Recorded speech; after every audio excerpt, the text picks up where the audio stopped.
রান্নাঘরে খেতে বসে আচমকাই সাপ দেখে আতঙ্কিত পরিবার। ধূপগুড়ির পূর্ব ডাউকিমারি প্রামাণিক পাড়ার ঘটনা জানা যায়। রবিবার দুপুরে রান্নাঘরে খেতে বসলে একটি গোকরো সাপকে ফনা তুলতে দেখেন ওই বাড়ির সদস্যরা এবং পরে সেই সাপ রান্নাঘর থেকে গিয়ে আশ্রয় নেয় শোবার ঘরে। পরে স্থানীয় সর্পপ্রেমীদের সেই ঘটনার খবর দিলে তারা পৌঁছে গোকরো সাপটিকে ঘর থেকে উদ্ধার করে এবং নিরাপদ আশ্রয়ে ছেড়ে দেয়।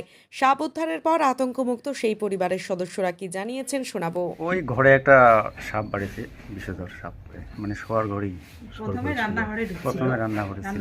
ছিল। এটা তো গোমা সাপ 4-5 হাত। ওই রান্নাঘরে শব্দ করছিল জ্যোতিষ রায় প্রামাণিক পুরোটা। আমার ছোট দেওরও রান্নাঘরে খাইতে বসছে, তো লক্ষ্য করে নাই, অথবা ও নাকি ফোনা তুলছে।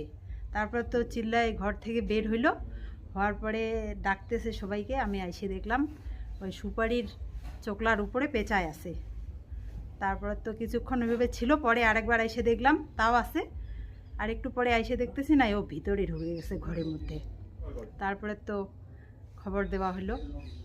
ভয় তো হয় এখন, শোয়ার ঘরে ঢুকলে এখন রাত্রেবেলা কোন দিক না কোন দিকে যাবে। জায়গাটার নাম হচ্ছে পূর্ব ডাকুমারি প্রামাণিক পাড়া। আমার নাম মিনা রায় প্রামাণিক।